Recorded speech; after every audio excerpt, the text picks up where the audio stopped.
मंच पर विराजमान भारतीय जनता पार्टी के सर्वाधिक सफल राष्ट्रीय अध्यक्ष श्री अमित भाई शाह,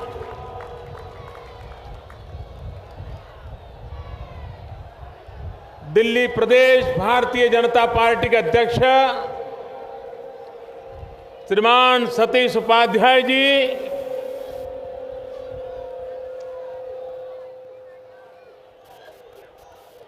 मंच पर विराजमान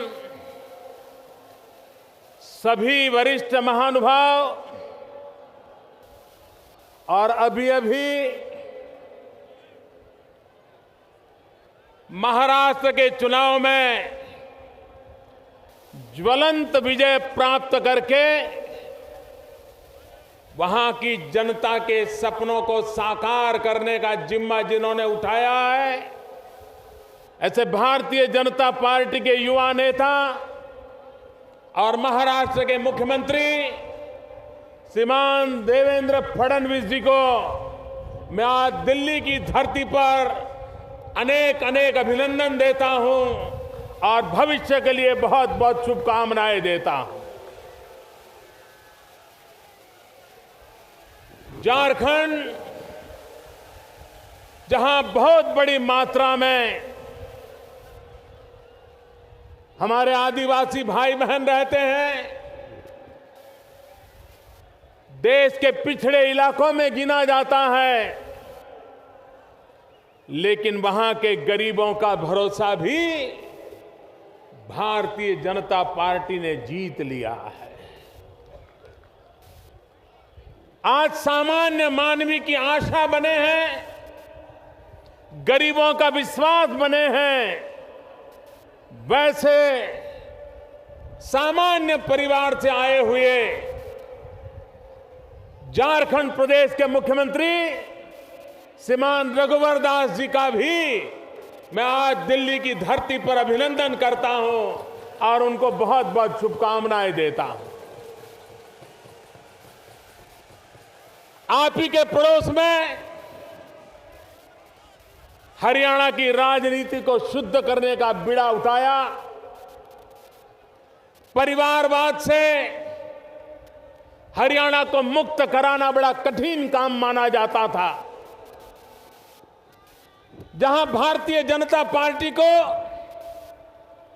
10 संख्या तक पहुंचना भी कभी मुश्किल रहता था, उस हरियाणा की जनता ने पूरी ताकत के साथ परिवारवाद से मुक्ति दिला करके भारतीय जनता पार्टी को विजय दिलाया और श्रीमान मनोहर जी खट्टर एक सामान्य परिवार से राष्ट्र के लिए समर्पित जीवन जीने वाला भारतीय जनता पार्टी का सिपाही आज हरियाणा की आशा आकांक्षाओं को पूर्ति करने का दिन रात परिश्रम करने वाला मुख्यमंत्री श्रीमान मनोहर जी को मैं हृदय से बहुत बहुत अभिनंदन करता हूं और हरियाणा को शुभकामनाएं देता हूं। यहां जम्मू कश्मीर के भी भाजपा के नेता आए हैं। मंत्री परिषद में मेरे साथी डॉक्टर जितेंद्र सिंह यहां बैठे हैं। मैं सारे चुनाव में सबसे ज्यादा अगर किसी को बधाई देना चाहता हूं तो मैं जम्मू कश्मीर की जनता को देना चाहता हूं। इतनी अलगाववादी प्रवृत्तियों के बावजूद भी, भारत विरोधी माहौल बनाने की लखलूट कोशिशों के बावजूद भी सारी दुनिया में हिंदुस्तान को बदनाम करने का कोई मौका न छोड़ने वाले लोगों की भरसक मदद होने के बावजूद भी वहां की जनता ने लोकतंत्र में विश्वास जताया, भारी मतदान किया। कभी विघटनकारियों के कारण जहां 2% मतदान होना मुश्किल होता था, उस राज्य में 65, 70% मतदान होकर के पूरे विश्व को जम्मू कश्मीर की जनता की भारत की लोकतंत्र के प्रति जो आस्था को प्रकट किया है, इसलिए मैं जम्मू कश्मीर की जनता को लाख लाख बधाई देता हूं। और भारतीय जनता पार्टी ने ऐतिहासिक विजय प्राप्त किया है जम्मू कश्मीर में, इसलिए भी मैं जम्मू कश्मीर की जनता का बहुत आभारी हूं। भाइयों बहनों,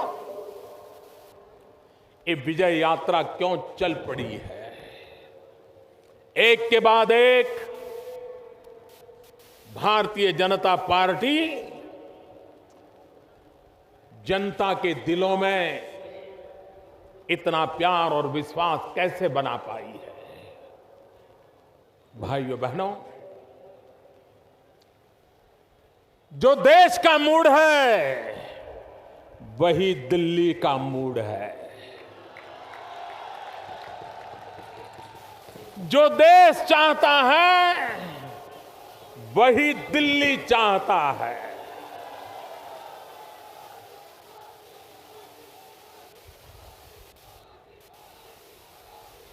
मैं एक बार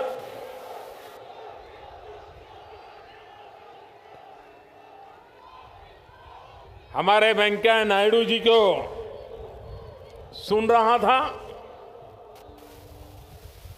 और मैं हैरान था कि हमारी सरकार के अर्बन डेवलपमेंट मिनिस्टर वेंकैया जी को जितनी जानकारी हैदराबाद की है, जितनी जानकारी विशाखापट्टनम की है, जितनी जानकारी विजयवाड़ा की है, क्योंकि वो आंध्र के हैं, मैं हैरान था। उससे भी ज्यादा जानकारी उनको दिल्ली की हर गली मोहल्ले की है। तो मैंने एक दिन उनको उससे पूछा कि आप तो भारत के अर्बन डेवलपमेंट मिनिस्टर हो, आप दिल्ली में खप गए हो क्या, वहां खप गए हो क्या? उन्होंने मुझे कहा, मोदी जी, मैं जब दिल्ली वासियों से मिल रहा हूं, उनकी समस्याओं को सुन रहा हूं, तो मैं हैरान हो जा रहा हूं। दिल्ली में कैसी सरकार चली, चाहे राज्य की हो या केंद्र की हो, 2002 से ढेर सारे मसले बिना निर्णय को फाइलों में बंद पड़े थे, गरीबों की समस्याओं से सटे हुए थे। लेकिन यहां पर सरकारों को समस्याओं का समाधान करने के लिए फुर्सत नहीं थी। भाइयों बहनों, मैं श्रीमान वेंकैया जी को अभिनंदन करता हूं कि उन्होंने इतने कम समय में 17 से ज्यादा दिल्ली के जीवन को छूने वाली महत्वपूर्ण बातों का उन्होंने फैसला कर लिया और आने वाले दिल्ली के जीवन को विकास की नई ऊंचाइयों पर ले जाने के रास्ते उन्होंने खोल दिए। अगर काम करना चाहते हैं तो काम कैसे किया जा सकता है, इसका यह उदाहरण है। हरियाणा में भी कांग्रेस की सरकार थी, दिल्ली में भी कांग्रेस की सरकार थी, लेकिन हरियाणा में कांग्रेस के नेता एक बयान देते थे, दिल्ली में कांग्रेस के नेता दूसरा बयान देते थे और दिल्ली की जनता बिना पानी को प्यासी रहती थी। क्या बयानबाजी किए बिना उन्हीं के दल के दो नेता मिलकर के समस्या के मूल में जाकर के समस्या का समाधान ऐसा हो कि जिससे हरियाणा के किसानों को अन्याय न हो, दिल्ली की जनता को अन्याय न हो, क्या ऐसे रास्ते नहीं खोजे जा सकते? मैं वेंकैया जी को बधाई देता हूं कि उन्होंने हरियाणा के मुख्यमंत्री नई सरकार बनने के तुरंत बाद बुलाया मीटिंग की और एक सहमति के द्वारा हरियाणा की जो चिंता की और दिल्ली के पीने के पानी की भी चिंता की और समस्या का समाधान करने की दिशा में कदम उठाए। भाइयों बहनों, आज देश का नौजवान अनेक आशा आकांक्षाओं को लेकर के अपने भविष्य के लिए इंतजार कर रहा है। बहुत राजनीति कर ली हम लोगों ने, सामान्य मानवी के पास क्या पहुंचा? नारे भी बहुत दे चुके थे। जितनी तेजी से गरीबी हटाने के नारे दिए गए, उससे ज्यादा गरीबी बढ़ती गई। क्यों?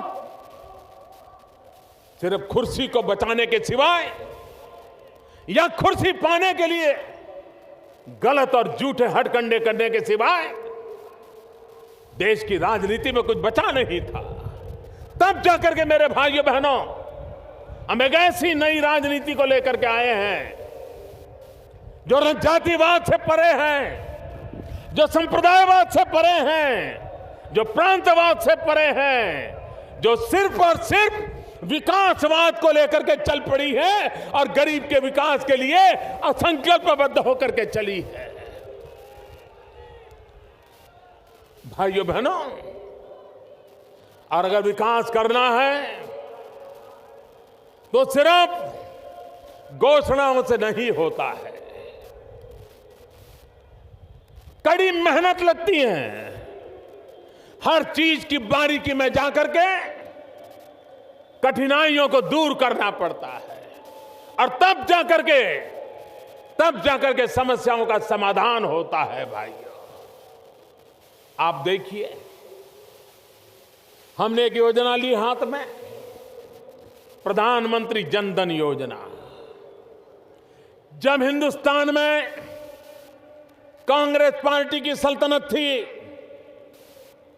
40 साल पहले बैंकों का राष्ट्रीयकरण किया गया था।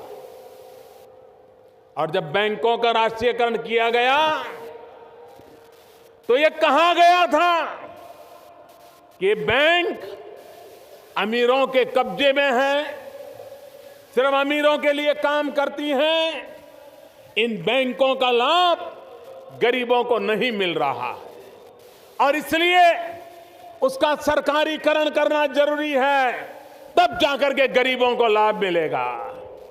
लेकिन भाइयों बहनों, मुझे आज दुख के साथ कहना पड़ता है कि बैंकों को सरकारी कब्जे में लेकर के उसको भ्रष्टाचार का अड्डा बना दिया गया, लेकिन बैंकों को गरीबों के लिए दरवाजे नहीं खोले गए। आपने कभी, मैं जरा दिल्ली वासियों से पूछना चाहता हूं, कांग्रेस के राज में आपने कभी किसी गरीब को बैंक में देखा था? जरा पूरी ताकत से जवाब दो। किसी गरीब को बैंक में देखा था? किसी गरीब का बैंक में खाता खुलता था? कोई गरीब बैंक में जाने के लिए हिम्मत भी कर सकता था? भाइयों बहनों, अमीरों के लिए कौन सरकारें चलाते थे और गरीबों के लिए कौन जी जान से जुटे हैं, इसका पूरा पूरा भेद ये प्रधानमंत्री जन धन योजना से साफ हो जाता है। भाई, मैंने 15 अगस्त को घोषणा की थी, लाल किले पर, दिल्ली की धरती पर से घोषणा की थी कि हम बैंकों के अंदर गरीबों के खाते खोलेंगे, जीरो बैलेंस से खोलेंगे। बड़ा हड़कंप मच गया था, बैंक वाले भी परेशान थे कि बिना पैसे खाते खोलने के क्या। भाइयों बहनों, हमने फैसला कर लिया, बैंकों ने हमारी बात को माना। बैंक के लोग घर घर गए, जो कभी ऑफिस में मुंडी ऊपर करके देखना नहीं चाहते थे, वो ऐसे देश सेवा में लग गए, घर घर गए। और भाइयों बहनों, जिस देश में 1 करोड़ खाते खुलने में 1 साल लगता था, इसी सरकार के रहते हुए 1 सप्ताह में 1 करोड़ खाते खोलने का विक्रम कर दिया। जो काम 1 साल लगता था वो 1 सप्ताह में करने लग गए। और भाइयों बहनों, 15 अगस्त के बाद काम शुरू किया और मुझे 26 जनवरी तक 7 करोड़ परिवारों तक पहुंचने का मेरा लक्ष्य था।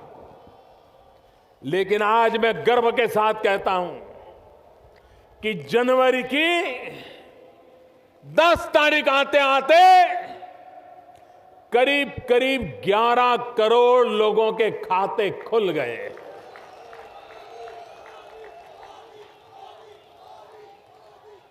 और भाइयों बहनों, हमारे देश के गरीबों की अमीरी देखिए। गरीब दिल का कितना अमीर होता है। हमने तो कहा था कि 0 बैलेंस से बैंक अकाउंट खुलेगा, लेकिन हमारे गरीब भाइयों को लगा कि भले मोदी जी ने कहा हो, लेकिन ऐसे थोड़ा किया जाता है। गरीब है तो क्या हुआ, थोड़ी कठिनाई झेल लेंगे, लेकिन 0 बैलेंस से खाता नहीं खोलेंगे। किसी ने 5 रुपया जमा करवाया, किसी ने 100 रुपया जमा करवाया, किसी ने 200 रुपया जमा करवाया। भाइयों बहनों, 0 बैलेंस का निर्णय होने के बाद भी ये गरीब लोगों ने जो खाते खुलवाए हैं, 8,500 करोड़ रुपया इन्होंने बैंकों में जमा करवाए हैं। भाई, कोई कल्पना कर सकता है कि दिल्ली जो देश की राजधानी है, सारे राजनीतिक दलों के दफ्तर यहां है।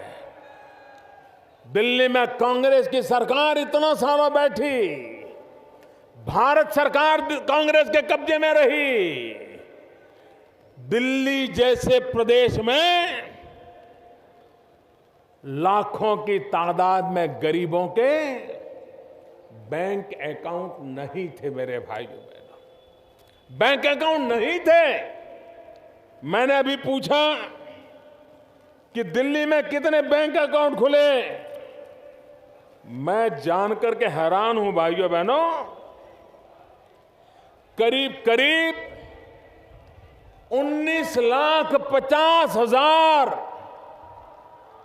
गरीबों के बैंक के खाते खोलने का काम दिल्ली अकेले में हुआ है।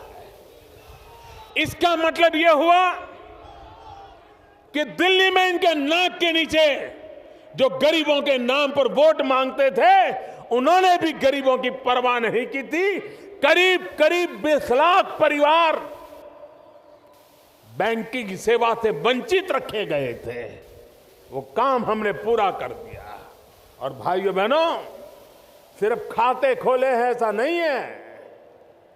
जो गरीब के जीवन में सबसे बड़ा महत्वपूर्ण काम हुआ है, वो ये काम हुआ है,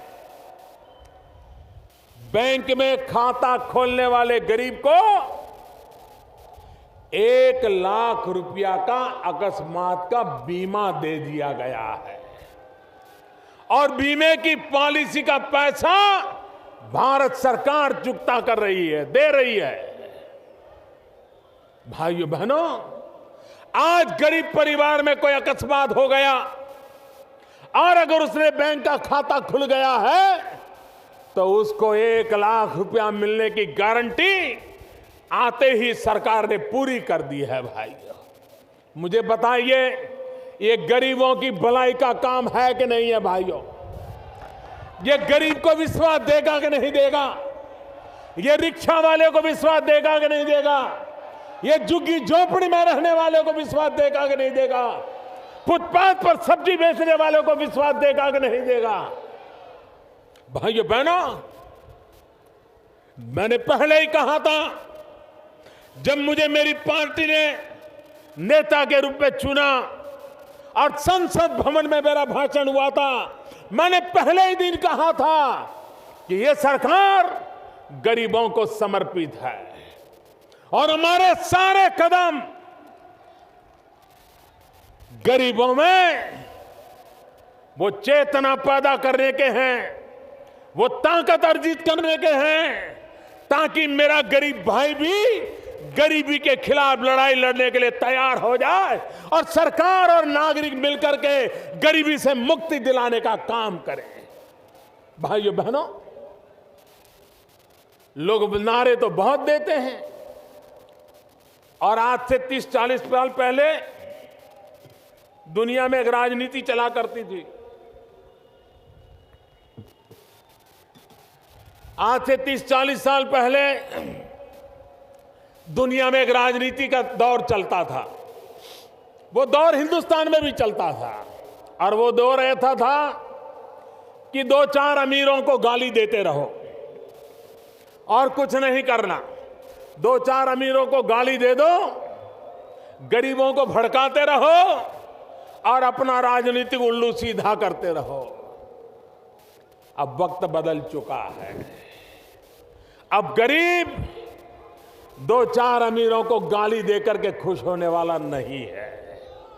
वो तो हिसाब चाहता है कि भाई मेरे लिए क्या किया और मेरे लिए क्या करोगे, इसका हिसाब दो। भाइयों बहनों, बिजली सस्ती मिले, पहले बिजली मिले तो, अगर बिजली नहीं है तो बिजली का बिल आने वाला ही कहां है। हमने 2 दिशाओं में काम उठाया है। हम जिस प्रकार से बिजली के काम को उठाया है, हम दिल्ली में से ये जनरेटर की आवाज बंद कर देंगे। भाइयों बहनों, दिल्ली को जनरेटर से मुक्ति दिला देंगे और दिल्ली को जनरेटर से मुक्ति मिलेगी तो ये जहरीली हवा से भी मुक्ति मिलेगी। इतना ही नहीं, 24 घंटे बिजली देने का मेरा वादा है भाइयों बहनों, 24 घंटे बिजली। और ये संभव है, ये संभव है। और दूसरा, जिस टेक्नोलॉजी को लेकर के हम लगे हैं, अभी हमारे पीयूष जी ने आपको विस्तार से बताया होगा, अगर आपके घर में 2 बल्ब है, 2 बल्ब, मैं बड़ों लोगों की बात नहीं करता हूं, गरीब के घर में 2 बल्ब हो और अगर जो सरकार बल्ब देने वाली हो लगा दोगे तो साल का 300 रुपया बिजली का बिल वैसे ही कम हो जाने वाला। भाइयों बहनों, झूठे वादे करके, भड़काऊ भाषण करके गरीब के भले नहीं होते, उसके लिए ठोस योजनाएं होती है। बिजली के अंदर हिंदुस्तान में पहली बार हम एक क्रांतिकारी कदम उठाने वाले हैं। अब तक हिंदुस्तान में इस प्रकार के कोई सोच, कोई कल्पना नहीं कर सकता है।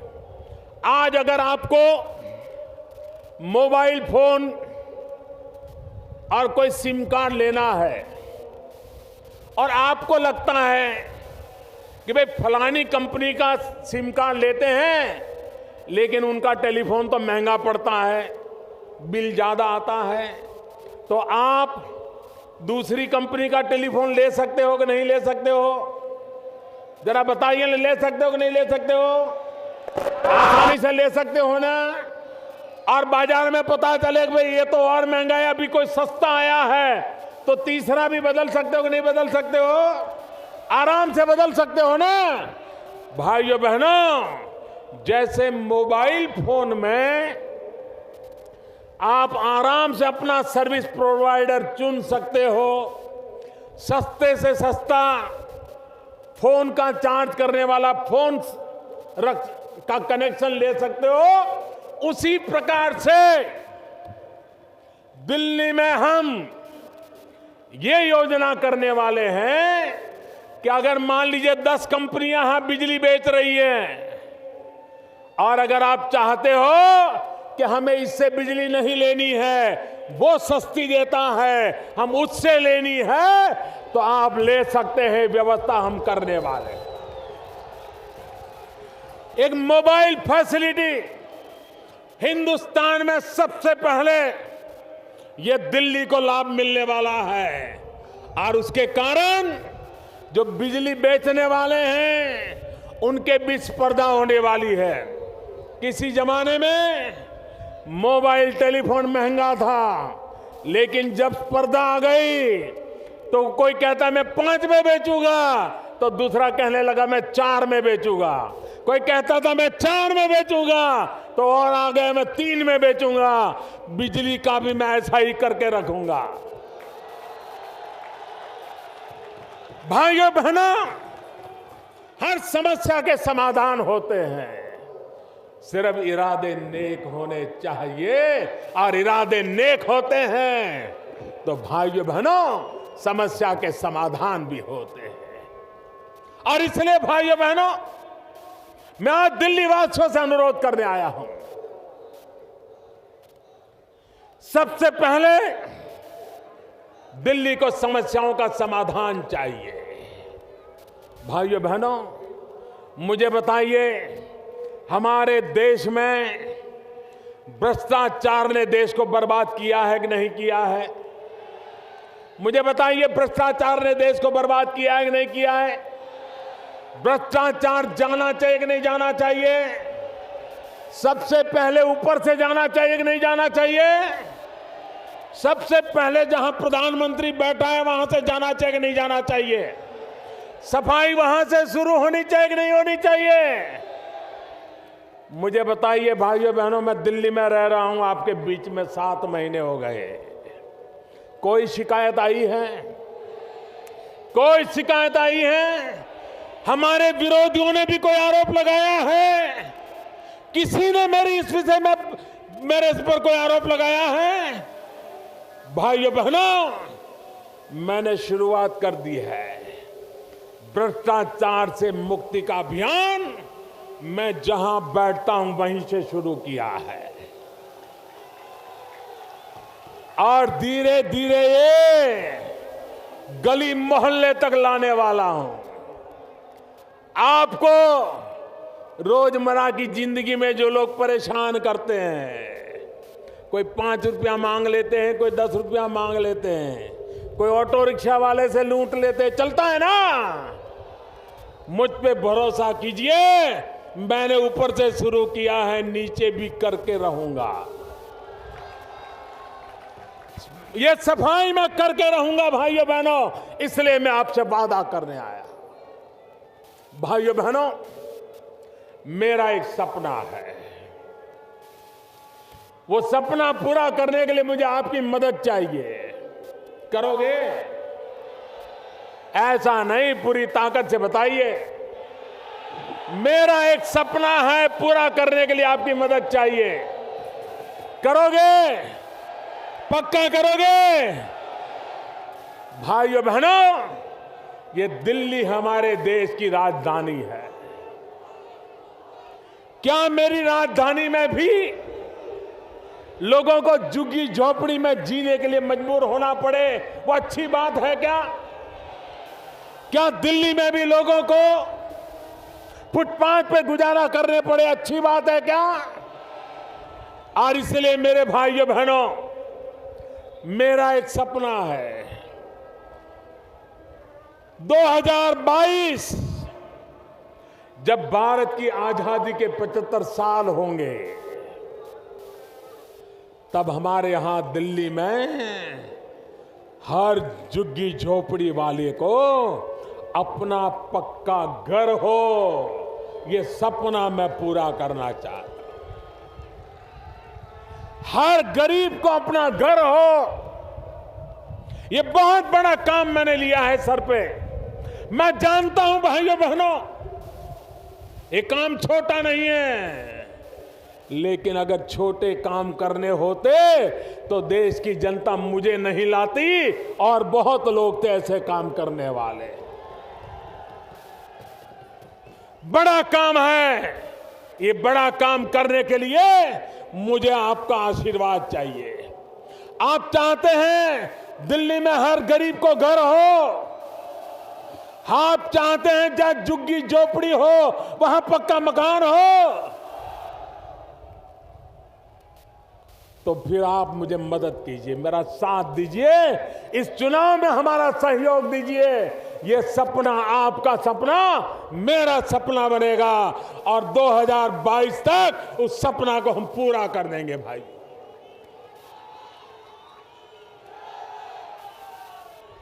भाइयों बहनों,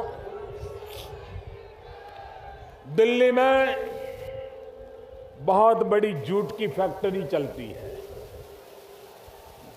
अभी अमित भाई बता रहे थे कि कुछ लोग झूठ में ऐसे माहिर हैं कि उनको हम कभी पराजित नहीं कर सकते। भाइयों बहनों, जो झूठ बोलते हैं उनको जनता ही पराजित कर देती है, हमें उसके लिए समय बर्बाद करने की जरूरत नहीं होती है। मैं हैरान हूं, एक ऐसा झूठ चलाया गया दिल्ली में और बड़ी चतुराई से चलाया गया।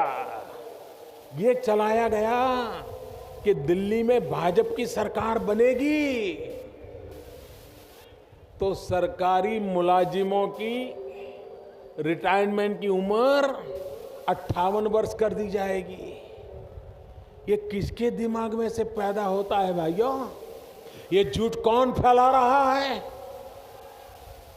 भाइयों बहनों, मैं जानता हूं सरकार ने ऐसा कभी सोचा नहीं, सरकार ने कभी ऐसा कहा नहीं, और फिर भी दिल्ली सरकार ऐसा करने वाली है।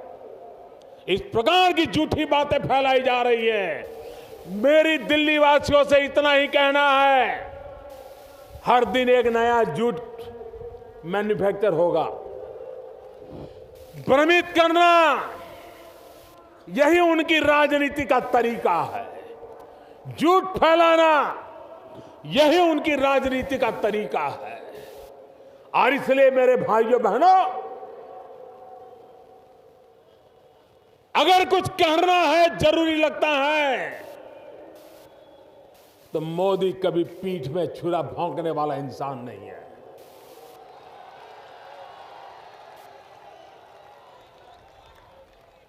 और ये सारा झूठ है, सरासर झूठ है, और आगे भी ऐसे झूठ फैलाए जाए, भरोसा मत करना मेरे भाइयों बहनों, कभी भरोसा मत करना। और इसलिए मैं आज दिल्ली वासियों से आग्रह करने आया हूं कि आप दिल्ली में स्थिर सरकार चुनिए, पूर्ण बहुमत वाली सरकार चुनिए। आप मुझे बताइए, दिल्ली का एक साल बर्बाद हुआ कि नहीं हुआ? एक साल तबाह हो गया कि नहीं हो गया? ये दिल्ली को जिन्होंने एक साल बर्बाद किया, उनको सजा करोगे कि नहीं करोगे?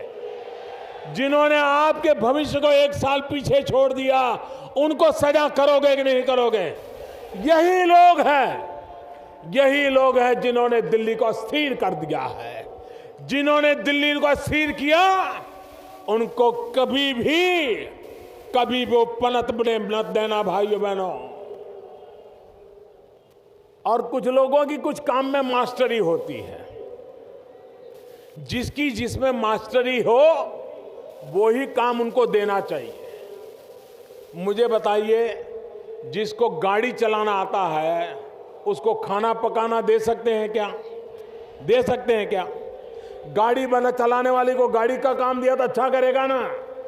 इसलिए जिनको फुटपाथ पर बैठ करके रास्ते रोकने में अच्छा ही मास्टरी है, धरने करने की मास्टरी है, आए दिन आंदोलन करने की मास्टरी है, उनको वो काम दीजिए। हमारी मास्टरी अच्छी सरकार चलाने में है, हमें वो काम दीजिए। और इसलिए भाइयों बहनों,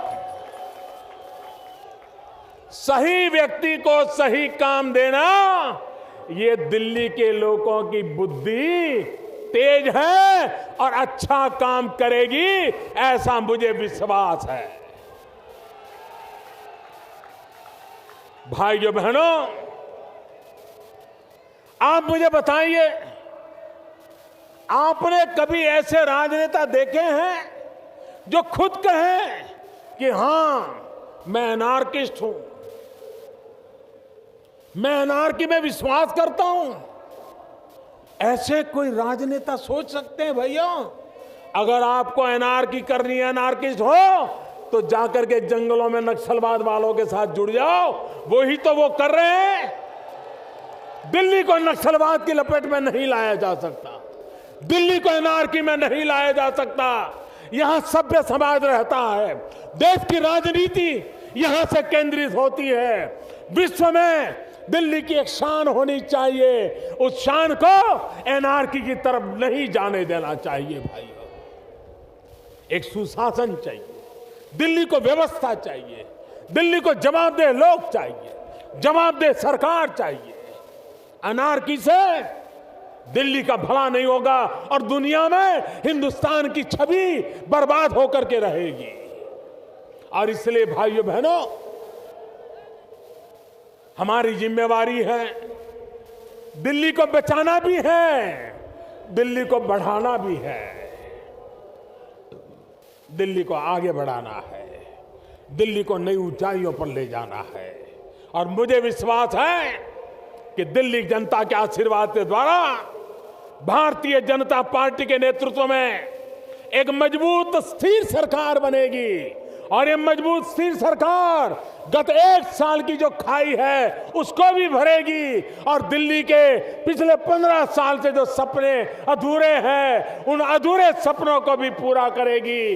और दिल्ली की जनता, दिल्ली का नौजवान जिस नई ऊंचाइयों को पाना चाहता है उसको भी पार करेगा। इसी विश्वास के साथ दिल्ली वासियों को मेरी बहुत बहुत शुभकामनाएं। 4 दिन के बाद मकर संक्रांति का पर्व आ रहा है, लोहड़ी का पर्व आ रहा है। मेरी आप सबको मकर संक्रांति की बहुत बहुत शुभकामनाएं, बहुत बहुत धन्यवाद।